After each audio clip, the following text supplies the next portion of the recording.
Nagalit din nga po ako dito kina Mama Che kasi hindi ko talaga alam yung ano. Hindi ko po talaga alam yung vlog na yan. Sabi ko nga sa inyo, hindi naman yan ipapahamak si Krista ni Kuya Rab. Huwag kayong mag-alala. Ayan, hello, welcome back po sa aking channel, Kalingap Kel.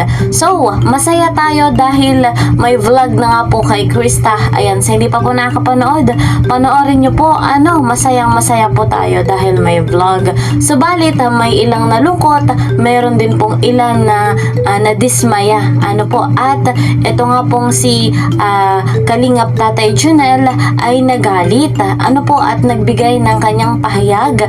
Ayan, at ito nga po yung ating bibigyan ng reaction video.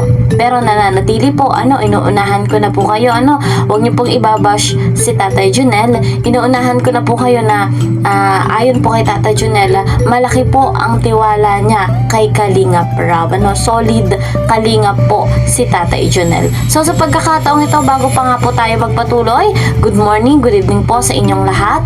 Saan mang panig ng mundo, mega love shoutout po sa mga nanonood ngayon. Sa patuloy na sumusuporta kay Krista, ayan, mega love shoutout. Mega love shoutout kay Kuya Val at kay Kalingap Rab.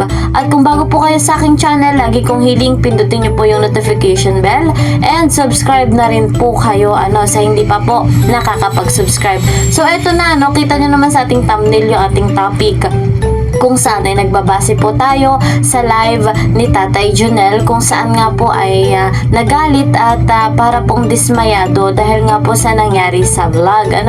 So andun pa rin yung respeto ni Tatay Junel kay Kalingap Rab, and syempre malaki po yung tiwala nila kay Kalingap Rab. So eto muna, panoorin muna natin yung ilang bahagi na galing po kay Tatay Junel. So eto po guys. Kung mahal nyo yung Mick Chris, yun, both side, suporta tayo. Din. Nagalit din nga po ako dito kina Mama Che kasi hindi ko talaga alam yung hindi ko po talaga alam yung vlog na yan. Kaninang maga nag-ano kami ni Mama Che kasi nga sabi ko wag pumayag. Ayun na, naka-vlog na. Ate, hindi ko naman alam kung anong sinabi na ni CJ. Ngayon ko lang nalaman na panood ko. Diba? Alam nga naman, nasisihin ko pa yung anak ko. Nangyari na nga yan. Diba? Alam nyo naman, napaka-very professional niya ni Krista. Maraming salamat, Tita Nors Hasmin. Ayan po, diba? Hindi pa naman po official, wala pa naman. Gaya nung dati, wala pa naman official. Kung sakali lang, Pero, yung sagot ni CJ, yun na talaga yun, diba? Hindi alam nga naman na baguhin niya pa yun. Kaya lang, syempre, ako nahihiya sa inyo kasi tawag kong salita, hindi ko po nagawa. Kasi nga po, di man ako kinausap. Si Mama Che, hindi naman din niya sinama sa vlog. Wala man pong kasi tinawagan niya ata si Krista nasa school. Ayan. Kung sino lang po yung nandun sa vlog, yun lang. Kaya tata, wala din. Tita Marilyn, huwag mong ibaba si CJ, trabaho lang yan. Yes, diba?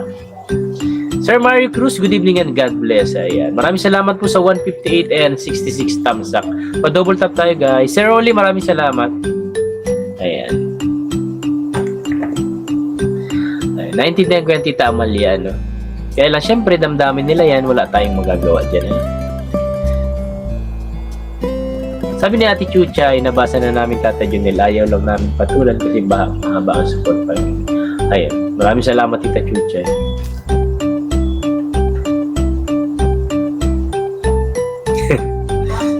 Maraming salamat po. Alam kong naiintindihan talaga ninyo.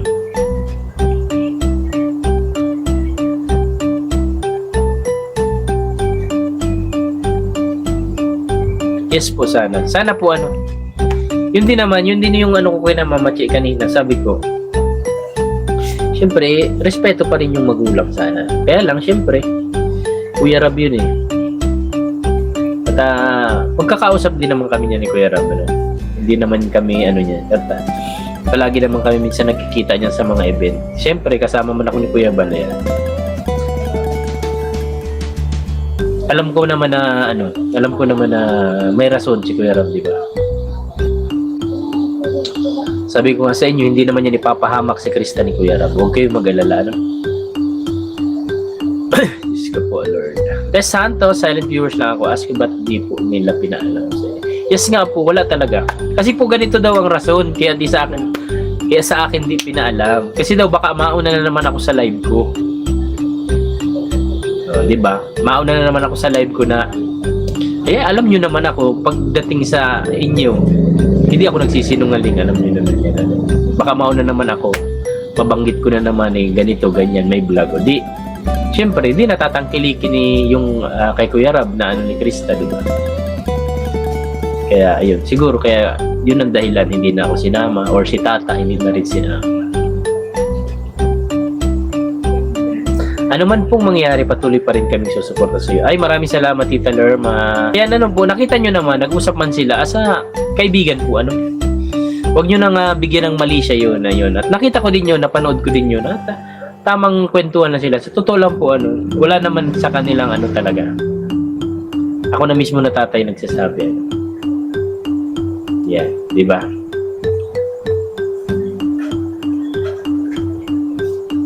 So ayun guys, mga kalingap, napanood po natin yung pahayag ni Tatay Junel. Ayan, supportahan po natin si Tatay Junel. Napakalinaw naman po ng pahayag ni Tatay Junel. Bagamat nadismaya siya sa nangyari at wala nga daw po siyang idea na magkakaroon ng vlog. Ayan, at dun po sa nasabi ni Krista sa vlog, ayan, ay suporta naman po niya. So bagamat nakapagsalita siya nung una sa mga supporters na hindi nga daw po siya papayag na ipatandem na po si Krista, pero andun pa rin po yung kanyang suporta sa plano ni Krista, sa desisyon ni Krista. Ayan, malinaw po yun, yung ilang video na ating pinakita, napakalinaw nun at napakaliwanag. At eto pa guys, nabanggit din ni Tatay Junel yung suporta niya kay Kalinga Prab, lalo pa at kilalang kilala natin si Kalinga Prab. Wala pong ibang layunin yan kundi mapabuti yung mga beneficiary. Nabanggit po yan ni Tatay Junel na talagang andun po siya sa pagrespeto kay Kalinga Prab. Ayan, nakaka-proud si Tatay Junel kasi ganyan siya.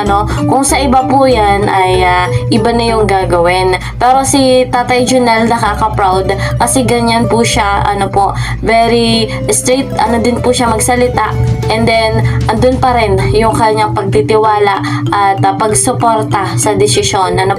Pero yun nga po, kagaya din ng sinabi ni Kalinga Prab, hindi po yung tandem, yung napanood po natin kagabi, ay collaboration, ayan, at hindi pa po yun official. So malinaw, wag po munang magbigay ng kung ano-ano mga comment, negative comment, yung mga basher po, stop na, hindi po nakakabuti, at wag pong ibabash si Krista. Malinaw po yon. Wag na wag ibabash si Krista, at kahit po si Tatay Junel, wag na din po, wag pong ibabash. 100% nating susuportahan kung ano yung strategy na ginagawa po ni Kalinga Prab, kung saan ang makikinabang nga po nito, lagi kong sinasabi, ay yung beneficiary. So suportahan natin yung vlog. Alam ko marami pa rin nagmamahal kay Krista kahit marami na pong nang iiwan. Iparamdam natin kay Krista na andito tayo kahit anong mangyari. Andito tayo para suportahan si Krista hanggang siya ay makatapos ng pag-aaral, hanggang sa matupad niya ang kanyang mga pangarap sa buhay. Nang sa ganon ay patuloy rin siya na maging kaaliwan ng kanyang mga magulang. So, hanggang dito na lamang po muna. See you po sa next video. God bless everyone. God bless Team Kalingap. Bye-bye!